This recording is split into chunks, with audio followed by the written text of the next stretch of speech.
Hey everybody, welcome to the Ronline Report. Today's guest, this is the second time I've had him on, but a lot has changed since August of 2017. For George Peterson III, the Bull. How are you, sir? I'm doing great, Ron, and thanks again for having me. It has been a long time since we talked, but I'm great. I'm just happy to be back. I'm trying to remember. We did the interview in August of 17. I don't even know if you had won the Tampa at that point. No, I actually did win the Tampa at that point. I just never did the Olympia at that point. That was when I was, going to be going into the Olympia. Right. But yeah, I definitely won Tampa when we did our first interview. So I like to be a man and admit when I'm wrong, and I'm wrong a lot. I have a horrible. If I was my batting average would be like 100 if I was a ball player. But I was one of those people that said this guy is more of a bodybuilder. I don't think George is going to be really good for Classic Physique. Well, you don't get third place 2 years in a row by not being one of the best Classic Physique competitors in the sport. Right. And the more I've seen you compete, the more I'm getting a sense of what Classic's really all about. I've changed my opinion. You're like one of those songs. Sometimes you hear a song on the radio, you're like, but then the more you hear it, you're like, oh man, I love this song. And then it's like your favorite song. So you and Justin will be happy to know I've come around. I'm on the George Peterson bandwagon now. Hey, well, I truly appreciate, you admitting that, Ron, and look, at the end of the day, everybody's entitled to their own opinion. Ever since I started in Classic Physique, I've gotten tons of, comments from people saying that I'm not considered classic because I guess because I hold so much muscle in my frame. Right. But like I've always said that there's not one definition of classic. There's different body types that can still be considered classic. Like you have Frank Zane, that's classic, which is one type of body type. Yeah. But you could also have a body type like a Sean Ray or like a Flex Wheeler. That's a different body type than Frank Zane, but it's still in that category of classic. So and I felt like. And Justin would sometimes, he would get frustrated at the comments sometimes. Sure. But I told Justin, I said, Justin, listen, with persistence, we will change a lot of these people's minds. We just keep showing up, keep getting better, and eventually they will come around. I truly believe that, and and it seems like that's happening. Well, the division, back when we were talking like that, the division was younger. We talked like it still has only been around. This is only we're entering the fourth season for Classic now. It hasn't started yet. So we really only had 16, 17. I don't know if I even consider 2016. There weren't that many shows. It was really just getting started, but it's finding its way, and we're seeing so many different types of great Classic physiques. I mean, if you look at you, Brion, Bumstead, Arash, Henri Pierre, dude, you could go through. It's apples, oranges, limes. It's so many different looks. But like you said, Classic doesn't have to be just one. If it was, that'd be kind of ridiculous because who'd win that every year? The same guy would always have to win, right? Exactly. Now I want to get your opinion. I have not asked anyone else yet about this. That's going to have to deal with it. The new shorts. How happy were you to see the new posing trunks? I mean, I was very happy, because it looks like the new shorts are the cut of them are showing more, showing more of the front of the thigh. Right. It looks like it's actually showing a little bit more. I don't know, maybe a little bit more glute too. So I mean, I think it's an awesome idea. I think it's great, and I'm excited. I haven't actually tried them on yet. I mean, I'm excited to actually try them on and see how they look, especially when I'm in crazy contest shape. So how many pairs of the old ones are going to be useless now? How many pairs of those did you own? I have like 10 pairs of the old ones. But they always had to be like solid. The rules were they had to be solid black, right? Right, solid black. And they also said that in the beginning, like you couldn't show too much glute, or you couldn't really show your glutes really. That was kind of like one of the rules they would say during the athlete meeting and everything. But I mean, I like those. In fact, like when I went out last year. Last year when I went out to Pittsburgh and I trained at the Manion's gym, I actually tried on a prototype of the new shorts. The ones that are actually out now are a little different than the prototypes that I tried on, but they're still kind of the same cut. Was the prototype smaller or larger than these? It was. I would say it was maybe a little smaller than the actual model that they came out with. Yeah, because I mean, you know, I don't want to sound ungrateful because I'm happy that they did that change, but I still would rather see you guys in like the trunks that like Arnold and you know Robbie and the '70s with they were like this big on the side, but they were posing Right, trunks. right. I mean, Because I would love that too. yeah, I mean, I guess they really want to still make sure we know when a bunch of guys are on stage, you just pop your head and you go, okay, Classic's on. You see the Yeah, board charts, you go, okay, Men's Physique is on.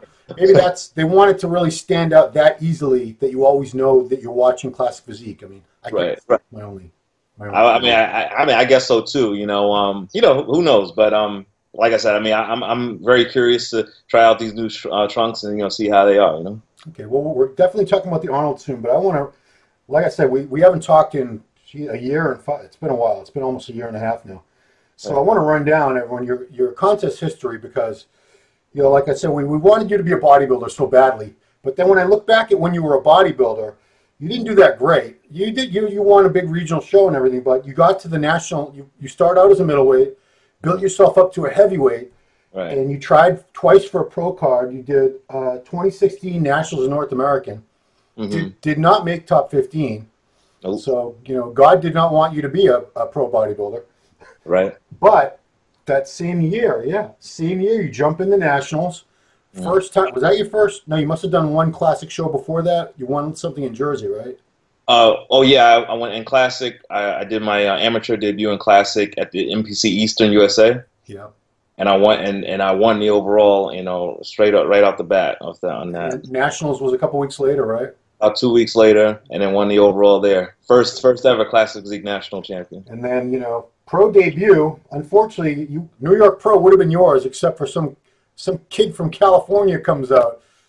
This Breon character comes out. Yeah. Yeah. Who expected that? But Right. obviously, we know Breon's done very, very well for himself since then. But you were a Yeah. very strong second to him. Right. And then you won another show. I mean, your pro record, you haven't done a lot of shows, but it's a damn good pro record. Second to Breon, your first time. Then you won Tampa. And then everything else has been Olympias. You've just done 2 Olympias. Right. I mean, first of all, I want to, why not compete more? Because it seems like you're always, every picture I see of you year round on your Insta, and I don't think they're all throwbacks. You stay in really good shape all the time. Pretty much. It seems like you could compete more if you really wanted to. I mean, because at the end of the day, you know, especially after placing third in the Olympia, you know, you got to think, well, what would be the reason to do all these other shows? I mean, the reason why, you know, when I first turned pro, why you doing the New York Pro, why I did Chicago and Vancouver and Tampa was to get to the Olympia. You know, now that I'm there and, you know, top 3, I'm right there, just 2 spots away from that first place spot. Yeah. Why not use that time, the off-season time, to improve, get better so that I can climb that ladder? I mean, doing more shows, you know, would probably be great for, you know, publicity and you know, hype and everything like that. But I'm focused on a goal, and that goal is to become the Classic Physique Mr. Olympia. And I feel like with ample time to recover, not burn my body out, and bring up the points that I want to bring up on my body, I can achieve that goal. Yeah, I got to ask, what are those points? Because, you know, size, you got all the size. Condition, nobody's beating you on condition. So what are the areas that you're really trying to improve on? I mean, you know how we are in this game, Ron. We're our own harshest critics. You know, even though somebody could say, "Oh, you know, you're great, you're perfect, just keep doing what you're doing," we always find something wrong with ourselves. I mean, for me, I'd like to still, you know, bring up a little bit more in the legs. I still would like to bring up a little bit more in my arms, and you know that's you know pretty much it. You know, I mean, for the most part, you know. But yeah, those 2 areas I would like to still bring up a little bit. You know? The back of yours is pretty shallow. You got to do something about that. I know, right? You know, we actually never talked on the record or even off the record about your first Olympia. What was it like? That was your first experience. You know, you were just turned pro not even a year before. You'd only done a couple pro shows. What was that whole experience of the first time on that Olympia stage with the very best in the world? What was that like? I mean, it was a crazy, surreal experience, but you know, not for nothing, as interesting as it is, even though it was the biggest show of my life, Yeah. I wasn't backstage nervous. I wasn't too concerned about anything, because me and my coach Justin Miller, we went into that Olympia with no expectations whatsoever. All we said was we want to go in there and we want to look amazing. And that, so when no matter what happens, when I leave the stage, people in the audience can say George Peterson is amazing, regardless of what placing I get. So with that mindset, I mean, it was no nerves really. You know, I was so comfortable, and I felt at home on that stage, and I felt like that's where I belonged, next to the best in the world. You know, so and then when I got that top 3, you know, at finals, I was just on cloud 9, man. And nobody could tell me nothing. I was just on such a great high. It was unbelievable. I mean, you beat, by taking 3rd, you beat the guy that won the show the year before, Danny Hester. You beat the last year's runner-up, Arash. Right. He was all, I guess 2 years in a row now we've seen the top 3, so we're getting an idea that you guys might be the ones to threaten each other for the title for a while now. But that was an interesting second version of the Classic Physique Olympia, because a lot of the guys we expected to do well sort of slid down, and then there were newer guys like you and Breon just come up and boom. And Bumstead was new at that point too. Second Olympia, you had taken 3rd place, so you must have had a whole different outlook going into the second Olympia, 2018. Yes, that my whole outlook for 2018 was that we must, no question about it, we must be better, because we knew that the division was going to get better because it's so new. It's not like you know, already established divisions where you kind of know where everybody is and what's going to be going on. But you know, so we had new talent coming into this class. The legitimate open bodybuilders coming down to the Classic, to compete at the 18 Olympia. So we knew we had to be better, and we did exactly that, and that's the reason why we were able to hold down the top 3 spot. Yeah, how did you look different from 2017 to 2018 when you look at the pictures? I mean, when I look at the pictures, I think I was more conditioned, for 2018 than I was for 2017. I mean, I would say for both Olympias, both the 17 and the 18, this is the thing. For both 17 and 18, regardless of how conditioned I was, nobody has really still seen me at my absolute best on stage yet. Because for the 2018 Olympia, even though I was, very conditioned, I was somewhat a bit flat, especially for the prejudging. And when that happens, that causes like your muscles not to really pop the way they should be or the way they can. Right. And so now the goal going forward is to correct that. We want to have that crazy condition, but also have that combination of, fullness with it so the muscles pop. And once we do that, I feel like it'll be hard for anybody. So what's your weight cap for your height? Is it 190? It's 192. 192. Is it getting tougher for you to get down to 192? I mean, I would, a little, because the more muscle you put on, the harder it is for you to suck down, to that weight, I mean, we was happy when they announced the 5-pound increase, from like 16 to 17 and from 17 to 18, so, and it wasn't that hard to make weight for those Olympias. But it does get harder, when you expect the scale to go down, and then you step on the scale the next morning and it's just staying where it is, or even sometimes it may go up a notch, because you're putting on so much muscle, you're feeling stronger, even though you're dieting hard, depleting yourself of carbohydrates, you're still putting on muscle. Well, that's the way my body works, at least, and so it does become a little harder to make weight. So what was your weight when you were a heavyweight bodybuilder? I was about 215 on stage. So 215. So, was that in the condition? Was the condition still there at 215? No, condition was not there at 215.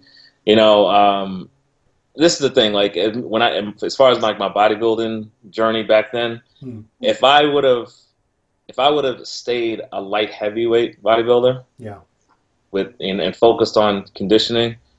I believe at that time I would have been a successful amateur bodybuilder and would have been able to go pro as a bodybuilder. Yeah, no doubt. And I think you would have been a decent 212 pro, but I don't know how you would have fared because you're about 5'9". I'm about 5'8", actually. I mean, it's tough when there's guys 5'2", 5'3" that are 212 on the dime and they're little tanks. Right. But I don't know. But maybe the 212 needs. Maybe it shouldn't all be real short, stocky guys. Maybe they need some guys with better shape in there too. But Yeah, I mean, definitely. I've seen the pictures. I remember you're way better now than you were then. But I'm Right. wondering if there was no weight limit in your mind. What do you have to get down to 192? You don't have a choice, and I don't think they're going to bump it up anymore because they've already Right. done that twice. Right. Are you happy weighing in at 192, or would you really prefer if they would give you a few more pounds? Do you think you could really pop? Especially now, I mean, I would prefer if they gave a few more pounds, Hmm. because I mean, a guy like me, I could be 200 pounds ripped, Yeah. on stage, and popping. So so if they allowed a few more pounds, even like 197, which is like the cutoff of a light heavyweight, Yeah. I would love that. They would definitely work for me. Yeah, because Justin, since he's a great coach. He's very supportive of his clients. He's very enthusiastic, especially when you're almost ready for the stage. He sends me videos, sends me pictures, and I imagine at 2, 3 weeks out, you're probably just under 200 pounds, and it Right. doesn't look like you're ready to step on stage for sure. It Hmm. just must be fine tuning and getting the water out at that point on Right. that one day. But I could Right. easily see you if they, that's something to think about. 'Cause we've talked about that with other classic pros before. Is why do we once we've established the look and this is what we're looking for, Hmm. and if you don't have this look, you're not going to do well. Why do we still need weight limits? If someone comes in too big, blocking, they don't have condition, they're not going to place. It's Right. still. What do you think? Do you think eventually maybe we will get rid of the weight limits and just judge what's in front of us? It's a strong possibility. It's a strong possibility, and I've always felt that way. That if the weight limits were put in place to make sure guys stay under control, Hmm. that's understandable. But if you were to say remove that weight limit chart, it could still be policed by just like you said, judging what's in front of you, and knowing what you want for this division, and you say, okay, well, that's a look we don't want, so we're going to place him here. This is a look we do want, we're going to place him here. It could still be controlled and policed, Yeah. even without a weight limit. Because I mean, Breon, I remember talking about this with Breon a while ago, and he said he thinks we need to keep the weight limits because that makes sure the guys are in condition. But just like we're saying, well, if you're not in condition, you're not going to do well because you stand next to some guy who might be a few pounds heavier than you, but you're in way better condition. You're gonna beat that guy. Right, right, Everything else being equal. right. I mean, I don't. I don't believe you need a weight chart to come in condition. I mean, if you're a competitor, you need to come in condition. You will get down to whatever weight you need to bring that condition. Like me, I don't need a weight chart to know that I have to come in condition. If I just look at my body day by day, I need to come down to about whatever certain weight to bring that condition, and I do it. That's it. Because I mean, your division is definitely the one that's being tweaked the most of Right. anything. I mean, 212 was 202. They changed the weight once, and that was it. But you guys, the weight's been changed twice. Your trunks have been changed. I think eventually the mandatory poses might change. This is just things I'm thinking might possibly happen. But Right. it's an exciting division. It's bringing a lot of people into the sport. When I talk to young guys, guys in the 18 to 24 age range, and they say, I want to compete, almost 9 times out of 10, they don't want to be open bodybuilders. They say, I want to do a show. I want to do a classic show. What do you Yes. think? I'm like, Yes. Yes. But, And that right there, the fact that like that age range that you said, those are young guys. So that right there shows you that the future is going to towards classic because the young guys are the future. yeah, They're the next guys coming in. right. So if they're going in classic, then that's right there showing you that classic has a very bright future. Yeah. So another thing I want to ask about the Olympia is, you managed, despite the lineup being bigger, better, like you said, new guys like Regan Grimes coming in from Open, Henri Pierano, who's no joke. A lot of new, really good talent came into the sport in 2018, and you were able to still keep that spot. That must have, so did it feel better? Was it more of an achievement for you to place third the second time than it was the first time? Yeah, absolutely. It was definitely more of an achievement. I kept thinking about it, and to be quite honest, even though I didn't get first, which I wanted, Right. I thought it was a cool thing that even though the division has evolved the way it did from 17, 18, that both I mean that me Bumstead, Breon were still able to hold down our spots, which shows that, you know, we're all on point. We're doing our thing. We're taking care of business. So I thought that, you know, that was a cool thing. And yeah, it definitely it meant a lot. It meant more. You know, it meant even more than when I got the first top 3. Because I can't think, I've been following open bodybuilding for many, many years. I can't think of one time when the top 3 from the Mr. Olympia was the same 2 years in a row. Right. I don't think that's ever happened. So this it's a deja vu when they called out in 3rd place George Peterson. Like, okay, so it must be Bumstead, must be Breon. So you must have been thinking, what do I need to do to beat these guys at this point? Because I'm sure you're starting to get sick of being beaten by these 2 guys. So how do you? I know we're many months away from the Olympia, but it's got to be running through your mind already a little bit. Yeah. Look, I mean, it runs through my mind, but there's no doubt in my mind that I'll eventually, you know, beat them.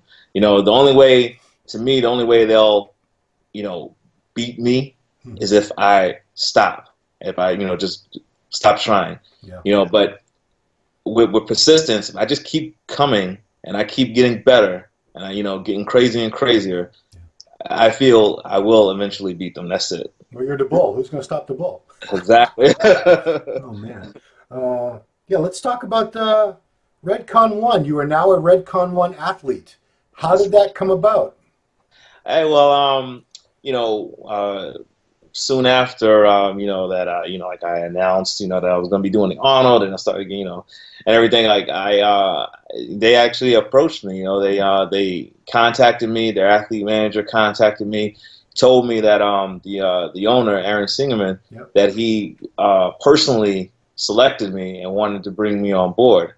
And so, and, you know, and that meant a lot. So I was like, oh, wow, you know, I really appreciate that. And then, it's like I spoke to the athlete manager, Rudy, there with them. And, you know, we talked back and forth a couple of times. And, you know, we agreed that it will be a great fit, you know. So, now it's official. I'm part of the Redcon 1 team, and I love it. Cool. What's your favorite product? My favorite product, without a doubt right now, is Total War. Because that takes my workouts to a whole nother level. I don't know if you see, I've been putting up some crazy like back training videos. I think you were doing T-bars with was it 8 plates yesterday? Yeah, exactly. Jeez. And you know what I had before that workout? Some Total War. So. Isn't there like 3 of them that you can mix together that they make? Yeah, they have a Total War, Big Noise, and Breach. Yes. Yeah, I don't know what would happen if you took all 3 at once.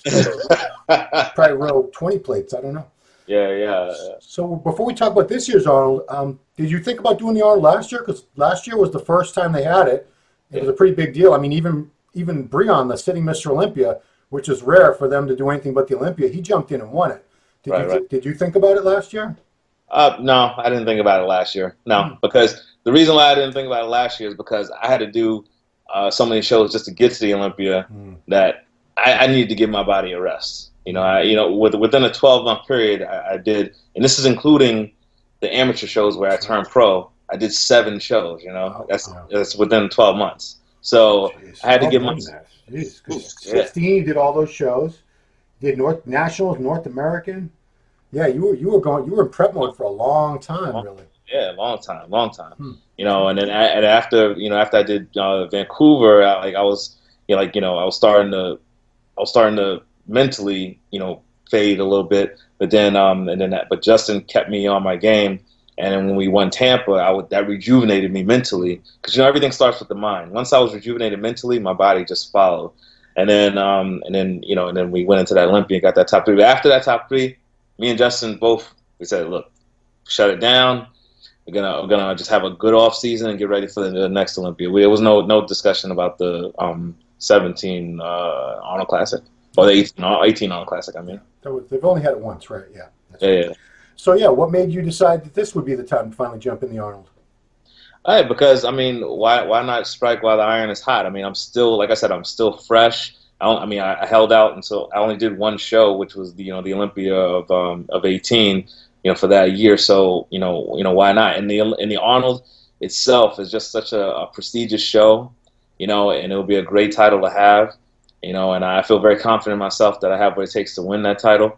So, you know, so me and Justin, like we would kind of, like at first we would kind of joke about it, Like, oh, maybe we should do the Arnold. Yeah, yeah. But then those jokes started becoming serious conversations, Yeah. and then and then we said, and we had a few talks with some of our friends and everything, and everybody saying, why not? Yeah, do it, do it. So we decided, let's do it, let's go for it. Because Justin always wants to make sure that I have the necessary time to make sure I can make the improvements. But I told her, I felt like, look, I do not feel like us doing the Arnold is going to take away from my improvements. I think it's going to help me, get better, because I just feel like I just believe that, in my soul.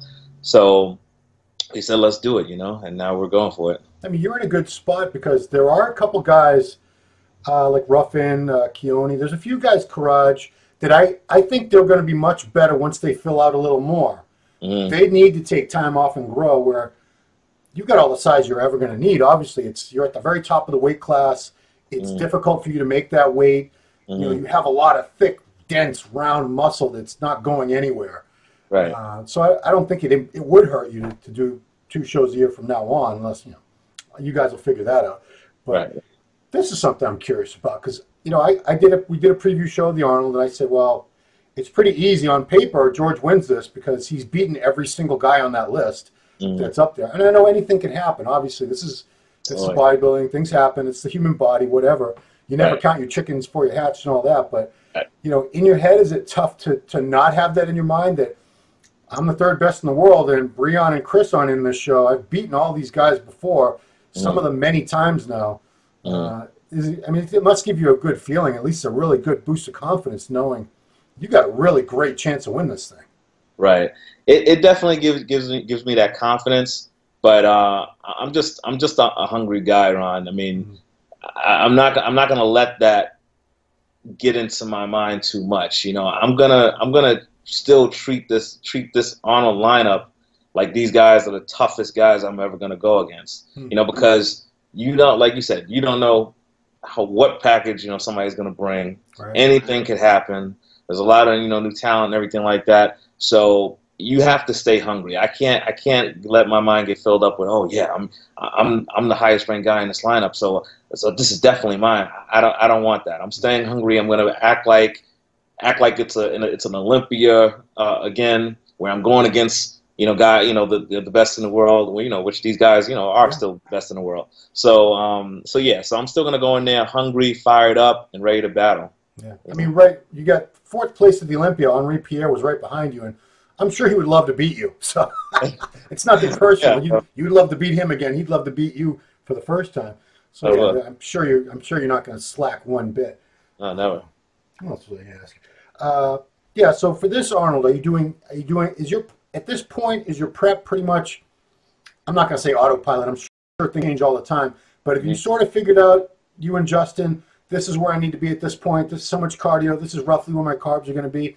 Have you guys got it nailed down pretty well at this point? We pretty much, to this point, have it nailed down. I mean, just about 2 weeks ago, we made an adjustment where we decreased my carbs a little bit more than what they were. And he looked at me just last week, and he loved the way I looked at at 8 weeks out. So we just play by ear. We get to the point where he looks at me nonstop almost, and we make those adjustments accordingly. So so from here, I foresee the carbs probably going down even more than what they are right now, to help the weight come down. Yeah. And then but the most important thing is we just hang on to those areas that we made improvements on. Make sure we don't we're focus so much on bringing in the condition that we end up losing body parts that that we want to hang on to. Staying lean like you do, does that help in that aspect? Because it doesn't seem like you go over. If I'm going to guess, I don't think you get over like 210, 215 anymore at all, right? You stay really lean. Well, I mean, I've gotten up to 230 pounds. Right after the last Olympia, I went up there. I don't stay there for very long. Chinese buffet. Yeah. It's so funny you say that, because Chinese food is my favorite food. Like, I love some pork fried rice. Who doesn't love Chinese food? What's wrong with you? Exactly. But yeah, I mean, but the fact that I do stay lean pretty much all year round, it does help. It gives us a good starting point to start at. Justin is always surprised of how fast I respond, to the diet and everything like that. So, and because I respond fast, I'm also able to get a good amount of refeeds, here and there. Yeah. So, yeah, so we play by ear. There's never like one formula to anything. Things always change. So, we just play by ear and go by the mirror and see what we need to do. Right. Just curious, how much cardio are you doing at this point in your prep? Right now, I'm doing 40 minutes a day. Okay. See, everybody, you don't have to hate him. He actually does cardio. These guys, they say, I walk my dog a couple times a week. That's my cardio. I'm like, screw you, dude. Exactly. So the last time we talked, you were working for Cablevision. You were putting in long days. Yep. I'm surprised you still have that day job. You're still working hard. But I want to know, are you still on that schedule? Because it was like 9-hour days or 10-hour days. 10-hour days at that point. And then you were doing double sessions of cardio. Yeah. And your weight's an hour and a half, 2 hours.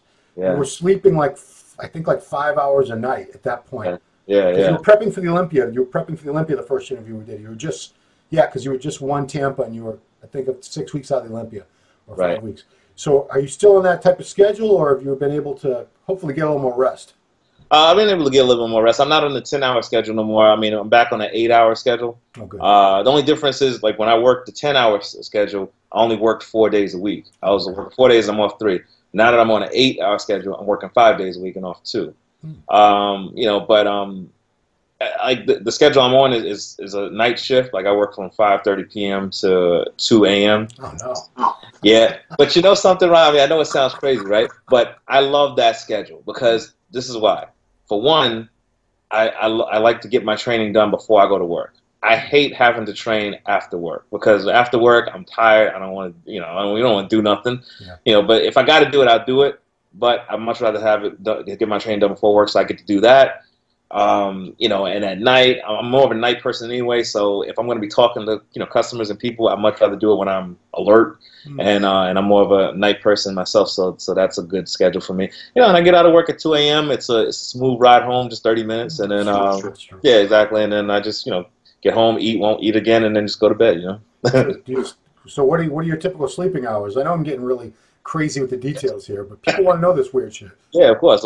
I mean, I tend to end up falling asleep by, I'd say 3:30 a.m. and then I'll wake up usually like around maybe 9:30 to 10 a.m. Okay. Yeah. But it's enough sleep for me. I mean, it must be. You're still carrying really good size. Are you hitting like PRs in the gym now too? I mean, with the rack pulls and those T-bar rows, like that's the most I've ever T-bar rowed, with 8 plates on the bar. I've never done that before. I mean, it's really coming together. Like my strength is reaching another level, and I'm excited about that. So that makes me confident that this time around you're going to be seeing some much more dense muscle on that stage. I'm trying to pull that up because it was such a crazy lift. George. Everyone, his Instagram is GeorgeP_Dabull. So DABULL. Yep. And yeah, what's this? It's a lot of back shots, as you might expect. But check it out. There's a lot of good training stuff here. Yeah, on that back video you're looking at, like it was like. Yeah, there you go. Plug the phone to show it. This is just a picture from it, right? Was that the same workout? Yeah. That's the same workout, yeah. I can't even count that many plates. It looks like 8, 9. That's a lot of freaking plates. Yeah. That's Ronnie Coleman style right there. I think, well, Ronnie's form wasn't the greatest, but he was also 310 pounds when he did it. Exactly. I think he did, I want to say it was like 11, which I don't know how you could even fit 11 plates on a bar. Well, you can't fit 11 on that one right there. But Ronnie was the beast, but seeing those, I mean, despite, because the way he is now. I mean, you can't deny that seeing him lift all that weight is inspiring, and it gets you fired up. How many times have you seen Ronnie Coleman the Unbelievable? I probably saw it 20 times. I'm probably up to 20 myself. I've seen it. Like I watch those videos on YouTube, like almost all the time, because it's so inspiring. Have you done a video yet? I mean, not a YouTube, no. I need to start doing that. I'm kind of like, it's hard enough for me to do those type of little videos that I do on Instagram because when I'm in the gym, I just like to work. I hate having to pull out a phone and record. But the day and age we are in right now, we kind of get you got to do stuff like that to get yourself out there. But you know, I'm gonna hire myself a video guy, have him just follow me, and then I could just focus on what I need to do, and he could just film me, and then I'll put something up on YouTube. You know? No, don't bother. Aaron, are you listening, Aaron? Redcon 1, the Yes, Bull, right. Road to the Arnold Classic. Oh, Get up there in Long Island, get some awesome camera guy. Yeah, I mean those would be great videos. You put out little clips here and there, and it's crazy. You know, some people don't look as good in the gym as they do on the stage. You definitely, because of that crazy thickness and density and detail, yeah. it's just freaky to see the muscles moving. I think a video series with you it would do very, very well. But I got to ask you about your back. You know, your back, you have the best back in Classic Physique. It's probably better than 95% of the men's open bodybuilders and 212 bodybuilders. Yeah, I said it. Wow. There's a few guys that are up there too, for sure. There's some great backs, but Absolutely. do you get tired of hearing how great your back is? You're like, yeah, all right, enough. I mean, you know what? I don't get tired. You know, because you know, I see it as, you know, as a blessing. You know, like, you know, I mean, because it could be worse. You know, that I could have no body part that stands out at all. You know, so and the fact that, and the reason why I really don't get tired of it, because it's very flattering and humbling when people put my name next to guys like Dorian, Ronnie, Flex Wheeler, because those guys have such crazy great backs. You know, Phil Heath. You know, like, you know, it's such a humbling experience. I mean, me personally, like, I never want to put myself there yet because I've got more work to do. But the fact that, you know, people want to associate my name, you know, with them because their backs were so great, and people, you know, appreciate my back development. It just puts me on cloud nine. So I'll never get tired of hearing that, you know. Yeah, the freakiest shots. Justin always puts up the ones where you're sort of hunched forward from the back. It's like looks like a Ninja Turtle back. Those are the freakiest shots ever. But yeah, you know, if you had some like really glaring weak body parts and this awesome back, then I could see where maybe it would get tedious. Because yeah, I wish someone would say that about my arms or my legs, but that's always my back. Right. I think you're okay. I mean, you don't get third in the world without twice in a row without really good balance. Right. What else did I ask you? Not too long ago, like I've started dabbling into, you know, training people one-on-one. Yeah. And it's like, when do you have time for that? hey, Ron, look, man, where there's a will, there's a way. There's always time for something. Okay. So, like 9 times I bring this up because 9 times out of 10, the body part, I asked them, I was like, oh, okay, yeah, sure. What body part do you want to train? Oh, can we train back? Like, that's always what they want to train. I'm like, all right, sure, let's do it. I have to ask, because someone's wondered, do you think you have any back training secrets, or you just work hard and it responded better? I mean, I don't know if y'all call them secrets, but I just believe I have effective techniques when it comes to my back. Like, for one, I have a great mind to muscle connection, you know, with my back. Like, with my mind to muscle connection, usually when someone gets up to a certain weight in their training, right, you really don't feel the body part because it's so heavy. You just feel like you're those T-bar rows, those 8-plate T-bar rows. You can feel those, your lats contracting in those. My lats even with that weight. Okay, nobody else in the world does. So you're doing great. Right. So that, I mean, one, and you know, for everybody listening, and this is what I tell everybody about their back training. One key technique with every back movement is on the contraction. You want to expand your chest, because if you just right now with no weight, if you just expand your chest right now, you'll feel your back, you'll feel your lats. So imagine how it'll feel when you're actually doing it with weight. So that goes with pull downs, expand your chest, with seated close grip pulleys, expand your chest, everything. It's all about expanding your chest and that contraction and getting a good stretch, you know? Yeah, I mean, it's important that you say that you give a little advice, because it's the one body part that there's just not that much greatness in.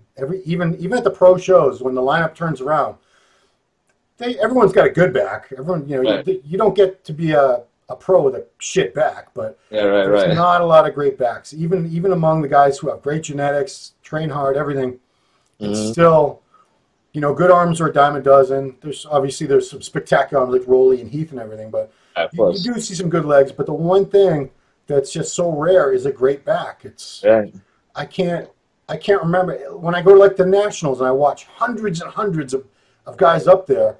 I can probably count on one hand and still have a couple fingers over left over is how many great backs I saw. So right.